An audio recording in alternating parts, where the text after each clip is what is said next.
Good evening, everyone. You're all very welcome to the weekend markets. Overall viewpoint to summarize the market and obviously the price action in the movements in terms of price action this week. So I suppose the big talking point, of course, this week, as we kind of looked at previous videos last weekend and obviously Monday and Wednesday, was really about the elements of the fact that we had Thanksgiving in the US. We're going to have weaker volume or lower volume Thursday and Friday. And obviously, the earlier close today in the US markets has really reiterated the fact that markets overall this week has been fairly quiet overall. We haven't seen that much volatility, broadly speaking. We have seen the fundamental events to the minimum. We have seen overall bias in the markets fairly, I suppose, quiet or underwhelming. And that's been reflected in the price action pretty much across the board, with the exception of maybe movements in the oil markets, maybe a little bit of volatility in the FX markets to a smaller degree, and broadly in terms of risk aversion across the board. Now, I suppose the big talking point this week, as we look at from, let's say, the weekend into the early parts of this week, we're talking about the idea of risk aversion. So we talked about it obviously last week, the idea of would we get any sort of movement in dollar strength after the first couple of days or the end of last week. Obviously factoring in the price action, how we closed lower, obviously last Wednesday, Thursday into last week. Now, structurally speaking, if we look at the price action, I suppose the really resonant idea of early in the week, Monday, Sunday night into Monday, we did get a little bit of an impulse higher in the dollar. We did see a little bit of risk aversion as we saw kind of Sunday night into Monday, but that was really the high of the week, because what we've actually seen since then is markets has very much eroded those kind of short-term dollar gains. The stock markets has continued to move higher, and the FX markets has been fairly, as I said, subdued, fairly quiet broadly. There wasn't that much volatility. And then, of course, then in the factor into that, you have to ideally say, well, because of Thanksgiving, because of the bank holiday weekend in the US, that's only going to quieten things down even further. And that's exactly where we are into, obviously, this week's close. So structurally speaking, we have seen the dollar on the back foot. We have seen the currencies continue to rise against the dollar. So we're seeing Euro USD, Euro dollar, really at highs dating back to the 1st of July. So that kind of 4th of July, Independence Day, bank holidays, the euro dollar is back into that zone of interest from where we were just obviously a few short months ago. Now, structurally speaking, from there, the markets hasn't really done a whole pile this week. Cable has been very much kind of grinding to the upside. That bullish order flow we've kind of seen since the end of September, beginning of October, has very much continued with that kind of higher high, higher low play. And we've seen that cable grind higher this week off the back of really underperformance in the dollar, outperformance in the pound, broadly speaking. So if you look at any of the pound pairs, you'll see a little bit of volatility in the UK markets this week. That was really kind of one of the only markets where we had clear volatility, clear price action in I suppose in the FX markets more broadly. Dollar yen on the back foot to that, obviously with the weaker dollar. The dollar yen has continued to remain very much subdued to the downside. We are still holding or very much reactionary around that 139 level, excuse me. And the markets have to be able to factor that into consideration as well. So we're seeing that continued weakness in the dollar, or continued softening in the dollar from where we were tail end of last week into obviously into Thanksgiving. And that's allowed the stock markets, that's allowed anything risk orientated to prosper, to remain bid. And of course, I have seen some positions this week where traders were trying to get short on the indices, expecting a little bit of a sell-off. But of course, that hasn't happened. We've seen the stock markets continue to close higher. And you only have to see the S&P just to continue to grind higher gradually into the weekend, and of course, into next week. So next week, we do have month end on Wednesday. And then next Friday we've NFP, and then that really starts off the rest of December in terms of volatility for the year. Of course, we're going to have then CPI events. We're going to have, I think CPI is on the 10th. We've got an interest rate meeting in the US. We've got GDP figures. So we're going to have a burst of data in the first 2 weeks of December, and then really truly you're going to get that gradual grind out of lower volatility, lower volume into obviously the end of the year and into the Christmas period as well. So I suppose that's worth kind of factoring into consideration. So again, in the FX markets, if we're looking at Aussie and the Kiwi, continue to grind higher. Okay. And we had that, as I said, softening in obviously risk aversion, where we saw that little bit of dollar strength at the start of the week with China and the COVID fears, and going back into COVID lockdown again, and the rumors and the articles associated with that. But since then, literally kind of Tuesday, Wednesday, Thursday into the Thanksgiving, markets has just continued to churn higher. So kind of a fairly subdued and boring week of price action broadly. Same again in the Kiwi, gradual grind higher on Wednesday. Particularly Wednesday was the biggest day of the week, obviously with most of the data out on Wednesday, as we talked about Wednesday morning in our preview. Thursday and Friday, very, very flat. So we obviously have to be reconciling or able to understand that as well. Gold has probably been one of the more volatile asset classes this week. So we had that sell-off as we talked about last week. We had a little bit of a bottom here, Wednesday's lows, midweek reversal here in the lows on Wednesday morning. And since then, the gold prices has actually been a little bit more elevated again. Weaker dollar has enabled gold to actually come back up into this region. Now, this, as I said, this daily order block level between 17, 19, 1800. So you've daily 4-hour structures here, unmitigated still. So it'll be very interesting to see if there's any sort of reaction next week, particularly if risk assets, stock markets continue to chug a little bit higher. And that's really going to be the big talking point now. So attention really comes into month end. It comes into NFP, and of course, then the next interest rate meeting. And is the Fed going to do 75 BPS or is the Fed going to do 50 BPS? We've talked about how the economic data is starting to come favorable for the Fed, which means that could the pressure be off? Could they look to do that 50 basis point, which most institutions are now looking at in that regard? So, of course, that has to be priced into the markets ahead of time because they're not going to do it alternatively on the day of the next interest rate meeting, because it just doesn't happen. Okay, everything becomes priced in well in advance, and that's where the buy the rumor, sell the fact narrative comes into the markets as well. So obviously gold is obviously elevated off those midweek reversals, particularly the beginning of the week lows at around about 1740. And we have tried to chug higher. So it'll be interesting to see, can we get back up into this region next week, early next week, 1775 into this 1780-ish level. And of course, we could potentially do higher high, higher low, new higher high, and this gradual assimilation up into these highs up here. So it'll be worth watching that narrative into, obviously, month end, and of course, NFP next Friday, which tends to be a volatile day for the markets. Structurally speaking, oil is now becoming very, very interesting. If we look at oil quickly, we can see how the bullish impulse. So this area here, this where we're currently at $76 on West Texas oil, US oil, is really where we began the year, right? So this level is not a random level. It's kind of where we began the year, and you can actually see of all the volatility, the war, the narrative associated with war, the rising energy prices. Oil has magically come back down to this level. So as they say, what goes up must come down. And of course, we've had that impulse, the highs, and we've seen that gradual assimilation. And the order flow has been very, very clear. We've had lower lows, lower highs the whole way down. We've had daily levels mitigated. There's a daily mitigation there. There's a daily mitigation here. We've had equal highs here at 93 and a very, very clear assimilation back into 76. So the milder winter in Europe is actually helping the dynamic, particularly for UK oil Brent. But it'll be interesting to see if that plays out in the US as well, because we know over the last week or so there has been heavy snowstorms, cold weather fronts in the east coast of America, particularly around Buffalo, New York. There's been heavy seasonality, winter elements coming into play there. So, of course, that's going to affect the likes of natural gas and some of those energies as well, particularly in the US. So if you're looking at trading US commodities like oil, just be aware of that, the seasonality factor, because the seasonality factor will very much apply here, because, of course, the colder the weather, the more of demand that's put on some of these resources, the more demand that's put on these resources, the more people are going to want to buy them. And of course, the price is going to go up because of that. So the supply and demand element is very much going to come into play there.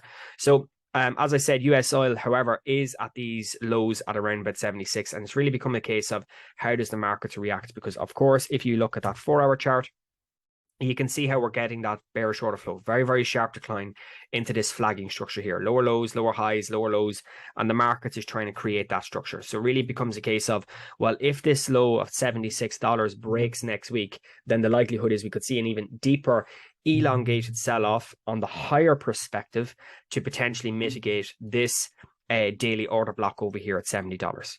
And it would be very much surprising to see US oil go back to $70. But again, as I said earlier, what goes up must come down. We've had this bullish supply side imbalance. This is the retracement, the long way back down, or the grind back into this level. And of course, that's where we rounded out the year 2021, those bottoms around about $65 to $70. And that's really going to become the interesting area to see, is that test that effectively means we're back to where we were just 12 months ago. So that then brings us, as I said, finally then into the stock markets this week. So we're seeing elevated gains across the board, about 1.5% over the last day or so in the S&Ps, a couple of days in fact, actually probably more so on the week, really kind of 1.5%, gradual grind higher, back up. This order block level here between 4050, 4100 is still very much intact. We're still getting that higher high, higher low from a price action perspective from those medium-term trends, and markets is still gradually grinding up to the upside. So obviously that dollar weakness, that softening in the dollar, is really helping to keep these indices elevated, of course, into the Thanksgiving holidays.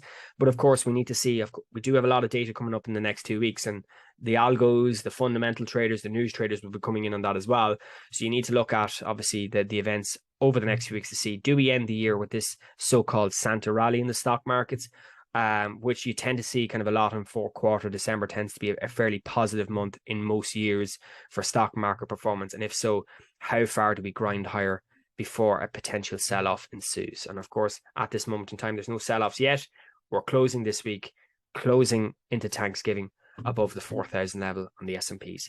Nasdaq as well, and Dow Jones, all of these assets very much continue to the upside. So from a higher time frame perspective, you can see here, the Dow Jones is now completely taken out this higher time frame level. So this area here, as I said, 33,875, this daily order block level, has been mitigated obviously earlier in the week. We did get the breakthrough. Then it was a case of seeing, could we close higher on Friday to end the week? Could we take out this wick? And in effect, that's exactly what's happened.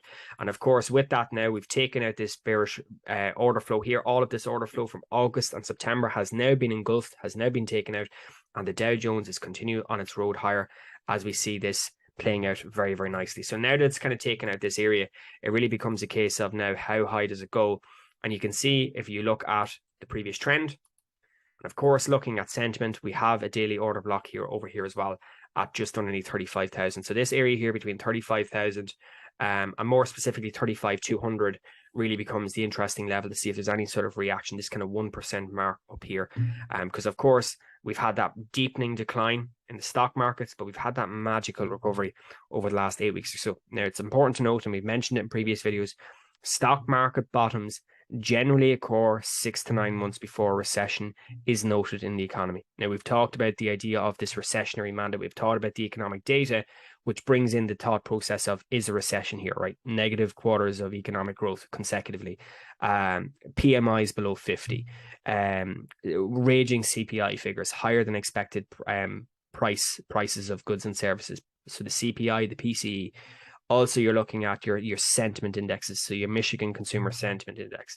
A lot of these different elements collectively forges the viewpoint of the recessionary mandate. And of course, if this is proven to be a recession, let's say in 6 to 9 months, could this well and truly be the bottom?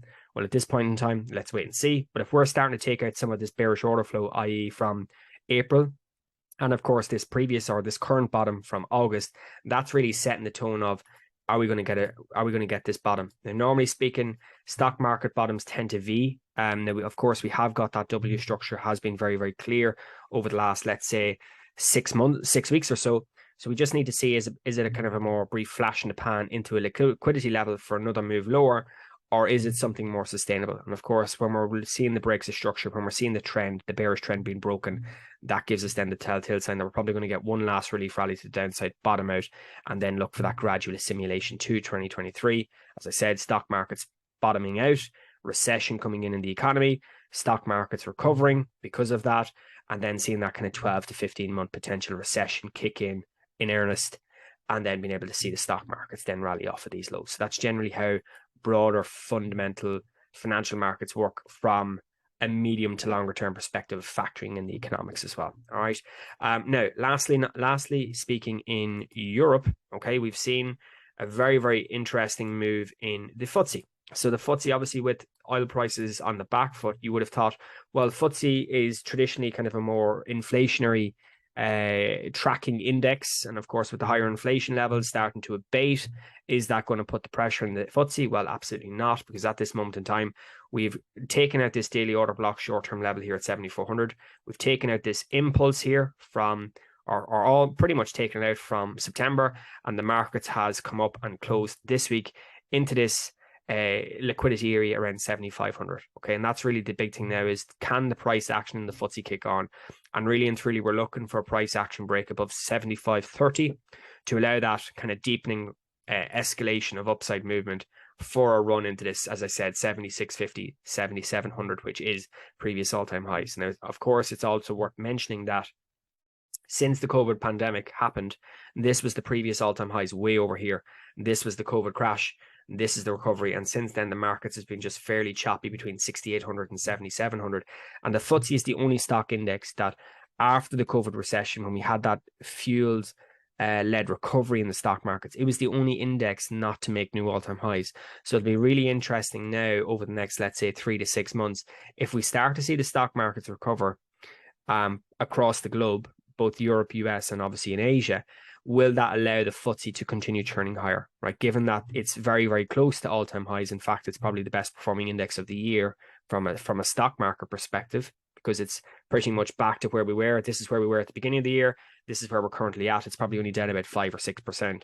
Everything else is down double digits, or maybe even closer to that 15 to 20% level. So you have to look at that in earnest too. But obviously, I suppose the deepening sell-off that we had into that recovery over the last 6 weeks is going to be really important to see how does the markets ended out by the end of December. And then lastly, but not least, is just the gradual churn higher in the European markets. It's just been incredible, really, in the last 6 weeks. Massive incline, has taken out, obviously, the August lows, has now approached this daily order block from the June sell-off. And you only have to look at it and say, well, the DAX, from those bottoms that was formed at the beginning of October, which is now just under 2 months ago, about 7 weeks ago, the DAX index is up 23% from those lows. Now, of course, if you're looking from the order block perspective from the October CPI, you can see it's up a modest 21.5% almost. Again, massive recovery in a very, very short period of time. The only thing is this a short-term recovery taking out all of this liquidity only for the markets to unwind? And that really is going to be the telltale sign is over the next, let's say, 2-3 weeks, do these stock markets hold up?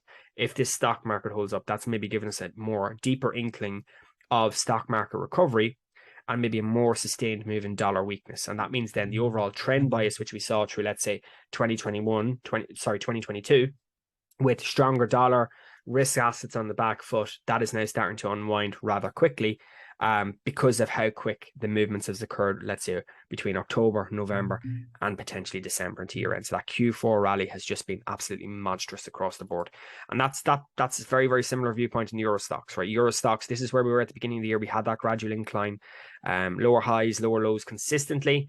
We did get to 3250, monstrous rally again, similar scenario here from the October CPI. We can see that the markets here, the Euro Stoxx is up again by 22%. So Europe is really going high at the moment in time. But of course, it's taken out all of this bearish order flow over the last few months and is now approaching these highs up here from March. And of course, February, March, we had that massive sell-off in European indices. And of course, we had that continuation through Q2, Q3, into the early parts of Q4, where we've had that very, very quick recovery. So that'll be an interesting narrative as well to keep an eye out of, not just from a US perspective, but also from an economic perspective. Because of course, if we start to see those change in those broader trends from a broader, much, much broader time frame, then you're looking at what we saw this year in terms of dollar outperformance, weaker pound, weaker Aussie, weaker euro, weaker CAD, all of those other kind of G7 currencies, which were kind of 10 to 15, 20% weaker, are now going to unwind a lot of those losses. And you're going to see potential for cable to go back to 130, 140. You're going to see euro dollar potentially going back to 110 after breaking through parity for the better part of 3 to 4 months this year. And that's really important as well, looking at those broader trends, because I know people are day traders, you're looking at the shorter time frames, that's perfectly fine. But for those who are trading swing as well, it's important to look at the broader perspective, because of course, at least that way then you can determine which way the broader trend is moving. So that then can articulate into shorter term, higher highs, higher lows, trend directions, counter trend retracements, and so on. And that really becomes a big narrative into, as I said, 2023, when we expect to see global recession really being hyped up broadly beyond that as well. All right. So that's where we are for the week, everyone. Again, quite a bit of a boring week overall compared to, let's say, last weekend's video, or of course the weekend before that. But nonetheless, very, very important into what's going to be a very, very interesting year end. So next 2 to 3 weeks is going to be busy from an economic perspective, from a fundamental perspective. And of course, we're going to see that being regurgitated back into the markets as well from a price action perspective as well. So have a great weekend, everyone. Take care.